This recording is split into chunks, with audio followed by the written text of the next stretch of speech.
Le train est définitivement en marche. La jeunesse consciente de l'extrême nord a décidé de passer à l'offensive. Cette jeunesse consciente de l'extrême nord a décidé de mettre fin à la manipulation du RDPC qui est en train de vouloir mobiliser 100 000 jeunes de l'extrême nord afin de soutenir le président Paul Biya en début du mois de mai. Le RDPC, avec sa mafia, ont décidé de mobiliser 100 000 jeunes dans l'extrême nord dans le but de détourner près de 1,347 milliard.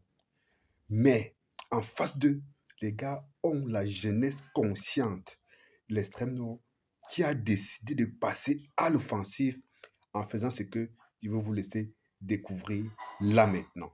Les amis, 2025 ne sera pas comme 2018. Les gars l'ont compris. Les gars ont compris que ça se passe là, à l'intérieur. Les amis, regardez ce qui est en train de se préparer à l'extrême nord.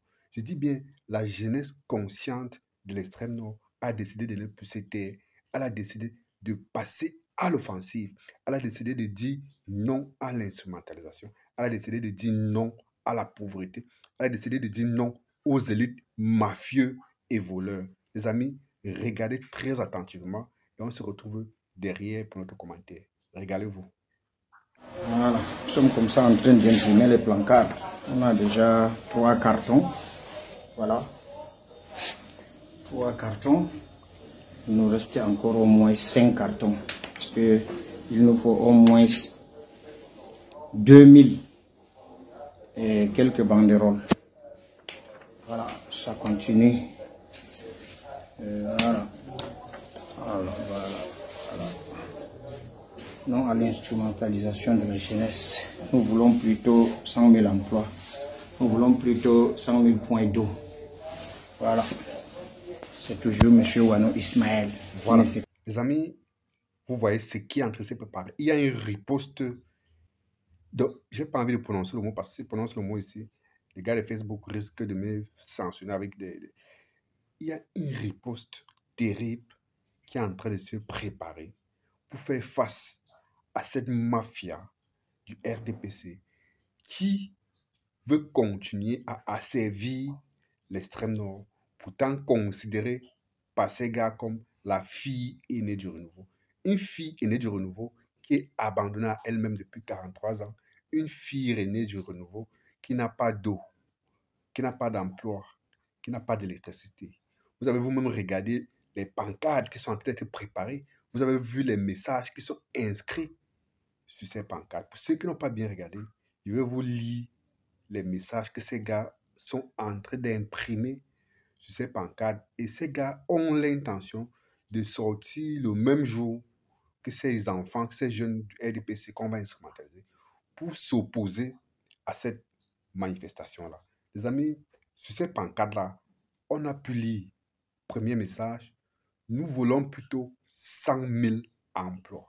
Donc, parmi les pancartes que ces gars sont en train de préparer, il y a les pancartes sur lesquelles sont écrits nous voulons plutôt 100 000 emplois et non 100 000 jeunes pour soutenir davantage la candidature du président Paul Biya. Ouais, les gars l'ont compris. Les gars veulent 100 000 emplois. Comment les gars peuvent décider de décaisser 1,347 milliard pour aller fêter, pour aller manger, pour aller se partager entre eux sous prétexte que c'est pour soutenir la candidature du président Paul Biya. J'ai fait une vidéo sur cette même chaîne dans laquelle je vous ai donné les détails du projet de ces 1,347 milliard. Regardez sur cette chaîne, vous allez voir. Je crois que la vidéo est intitulée « Voici la raison pour laquelle ». J'avais intitulé cette vidéo « Voici la raison pour laquelle aucun nordiste conscient ne devrait plus jamais voter pour le RDPC ». Parce que c'était alarmant. Sur ce détail-là, sur le projet, on voit comment est-ce que les gars se partagent 500 millions entre 100 000 jeunes. Par la suite, les gars se partagent l'argent entre les autorités, entre les chefs traditionnels. On vous dit par exemple, location logistique pour l'événement, 150 millions. Sonorisation, 30 millions. Mais donc, les gars ont décidé d'aller décaisser 1,347 milliard pour se partager entre eux et dire à Yaoundé que c'est 100 000 jeunes de l'extrême nord qui ont décidé de soutenir Paul Biya. Pendant ce temps, les enfants vont à l'école s'asseoir sur les troncs d'arbres. Pendant ce temps, les populations boivent la même eau que les bêtes. Pendant ce temps, les gars vivent depuis 43 ans sans électricité. Les gars, je n'exagère pas. Je vous parle de ce que j'ai vu à l'extrême nord parce que j'y ai vécu. Continuons. Voilà le deuxième message qui est inscrit sur les pancartes que ces gars sont en train de préparer. Ils disent, nous voulons plutôt 100 000 points d'eau. Ouais. Parlant d'eau, revenons-y.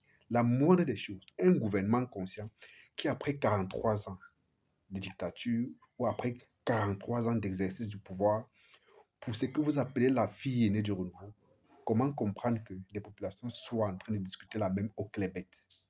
Quand on le dit, les gens croient que peut-être c'est une façon d'exagérer. Ce n'est pas une exagération. Demandez à vos proches qui ont eu à séjourner dans l'extrême nord, qui ont eu à traverser le corridor quittant de Maroua, Moura, Dabanga, Kousseri. Ils vont vous dire comment est-ce que ça se passe là-bas. Ils vont vous dire la qualité de l'eau qui existe là-bas. Là-bas, on ne parle même pas en termes d'eau potable. Vous allez voir de l'eau potable, ou si ce n'est pas de l'eau minérale que vous achetez pour boire. Ça avait la même eau que les bêtes s'abreuvent, ça avait la même eau que les gars se désaltèrent, les hommes, la même eau qu'on prépare, qu'on fait tout et tout. Les gars réclament plutôt 100 000 points d'eau potable.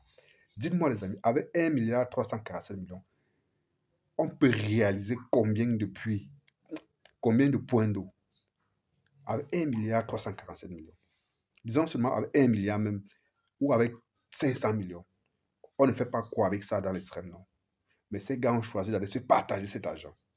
Mais heureusement, cette jeunesse consciente de l'extrême nord a compris et est en train de mettre stop à ça. Voilà le troisième point qu'ils ont inscrit sur leur pancarte. Ils disent non à l'instrumentalisation des jeunes de l'extrême nord. Les amis, 2025 ne sera pas comme 2018. Ce que ces gars d'en face ont eu l'habitude de faire, ce que ces caciques, ces élites du Grand Nord, complices avec le régime en place, c'est que ces gars-là, ces élites voleurs et bandits, ont eu à faire depuis des années. Cette fois-ci, ça ne va pas passer. J'espère qu'ils sont en train de voir la mobilisation qui se passe. Parce que s'ils veulent forcer, ça risque d'aller dans tous les sens. Parce que les gars sont déterminés, les jeunes sont prêts. Chaque jour sur les réseaux sociaux, chaque jour sur la table, nous voyons de plus en plus de jeunes de tous les quatre coins du Cameroun, que ce soit du nord au sud, de l'est à l'ouest, dire non, se mobiliser pour dire plus jamais les choses ne seront comme avant. Parce que les gars sont désormais éduqués politiquement. Avant, les gars ne s'intéressaient plus à la politique. Mais depuis 2018, on a vu un engouement certain des jeunes par rapport à la politique. Donc, il n'est plus question de se laisser instrumentaliser. Il n'est plus question de lécher l'huile de la sardine. Il n'est plus question de prendre les bouts de tissu de paille. Il n'est plus question de prendre les parapluies. Il n'est plus question de signer, de manger les 2 000 francs pour aller dormir chez soi. Les gars veulent de l'eau potable. Les gars veulent de l'emploi. C'est de ça qu'il est question. C'est de ça qu'il est question. Uniquement de ça qu'il est question. Donc, tout ça après, tout le reste là après, c'est de la pure manipulation. Et comme je le dis, et je ne le dirai jamais assez, les gars ont compris que le Cameroun est divisé en deux parties, en deux ethnies, si vous voulez. La première ethnie, c'est celle qui mange seule, et la seconde, c'est celle qui regarde les autres manger seule. Et dans la première catégorie, c'est toutes les classes, toutes les ethnies du Cameroun se retrouvent dedans. Dedans, il y a les Bassa, il y a les Aoussa, il y a les Bamileke, il y a les Orondo, il y a ce que vous voulez. Dans la deuxième catégorie, il y a également toutes les ethnies, mais sauf que dans la deuxième catégorie, la balance est déséquilibrée parce que tout le monde, 95% du peuple camerounais se retrouve dans la deuxième partie parce que les gars n'ont rien, les gars souffrent. C'est de ça qu'il est question. Il est donc question d'équilibrer la balance. Il est question d'inverser les choses. Le pouvoir revient au peuple. Donc, toi qui m'écoutes, toi qui me regardes, nous sommes à un mois environ de la convocation du corps électoral. Et si au moment où nous sommes en train de parler là, tu n'es pas encore inscrit, que tu sois au nord, au sud ou à l'est, ça veut dire que tu n'as rien compris. Ça veut dire que tu es complice de ce régime vieux de 43 ans. Donc, tu sais ce qu'il te reste à faire. Va dans l'antenne communale de l'ECAM de ta localité, tu t'inscris, tu prends ton récépissé et tu attends tranquillement le jour du vote. Tu t'en vas dans l'isoloir, tu choisis le candidat à même de t'amener vers le changement. C'est de ça qu'il est question. À très bientôt.